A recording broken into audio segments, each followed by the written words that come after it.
黄山是世界文化与自然遗产、世界地质公园、世界生物圈保护区，是国家级风景名胜区、全国文明风景旅游区、国家5A级旅游景区。黄山与长江、长城、黄河同为中华壮丽山河和灿烂文化的杰出代表，被世人誉为人间仙境和天下第一奇山，数以奇松、怪石、云海、温泉、冬雪，著称于世。境内群峰竞秀，怪石林立，有88座高海拔山峰，莲花、光明顶、天都是黄山的3大主峰，海拔均于1800米。明代大旅行家徐霞客曾2次登临黄山，称赞说：“渤海内无如挥之黄山，登黄山天下无山，观止矣。”后人据此概括为：五岳归来不看山，黄山归来不看岳。黄山位于安徽南部黄山市境内，山径南北长约40千米，东西宽约30千米，总面积约1200平方千米。黄山风景区面积160.6平方千米。黄山原名依山，因峰岩青黑，遥望苍黛而得名。传说轩辕皇帝曾在此采药炼丹，得道成仙。唐玄宗笃信道教，遂于公元747年诏改依山为黄山。黄山之名于是一直沿用至今。千余年来，黄山积淀了浓郁的黄帝文化，轩辕峰、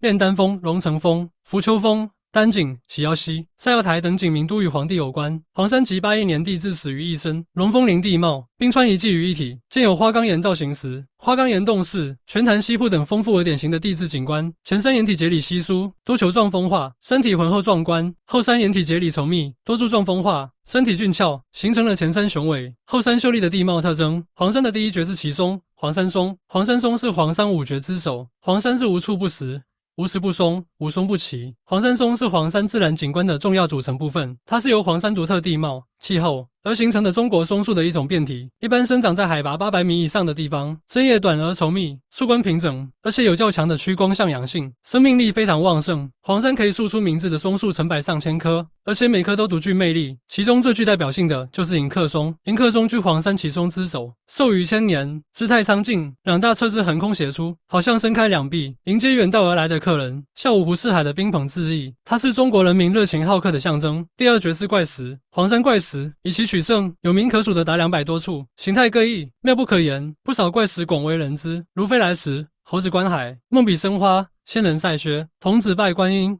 松鼠跳天都等等。黄山被誉为天然巧石博物馆。第3绝是云海。黄山自古云成海，雨过初晴，云雾弥漫山谷，形成云海，瞬息万变，气象万千。与黄山的奇松、枫林和巧石，它们共同组成了一幅幅美丽神奇的画卷，因此黄山又有黄海的别称。清代康熙皇帝就曾为黄山题写过黄海仙都的匾额。第4绝是温泉。黄山温泉是品味超群，水温常年在42度左右，可以直接饮用也可以洗澡，而且有保健作用。提到温泉，不得不说说黄山的飞瀑流泉。山中一夜雨，处处挂飞泉。黄山沟壑纵横，水景众多，以人字瀑、百丈泉、九龙瀑最为壮观。飞瀑流泉产生的负氧离子密度稳定在每立方厘米2万个以上，有的景点高达5万个到7万个，因此黄山又被誉为天然氧吧。第5绝是冬雪。黄山四季皆盛景，唯有腊冬景更佳。每到严冬，500里黄山到处云装树果，冰雕玉砌，置身其间，仿佛进入了扑朔迷离的童话世界。黄山是文化之山，黄山文化资源可以用5胜概括，也就是历史遗存、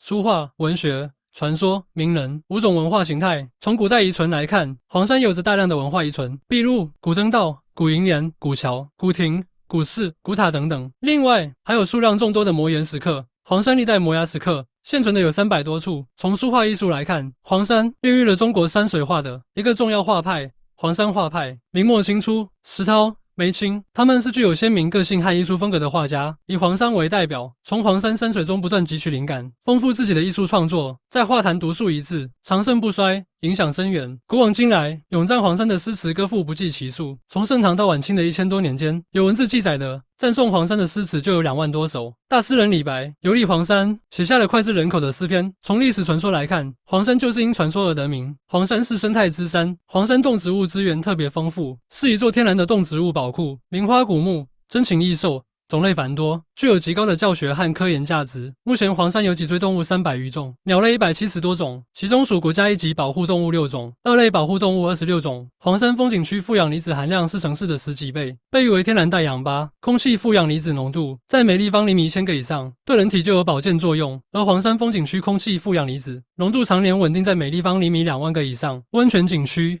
松谷景区负氧离子浓度每立方厘米则在5万个以上，部分景点高达每立方厘米20万个以上。由黄山可以养生保健，益寿延年，升旗秀美，底蕴厚重的黄山，令人美不胜收，目不暇接，是游客青睐的旅游目的地。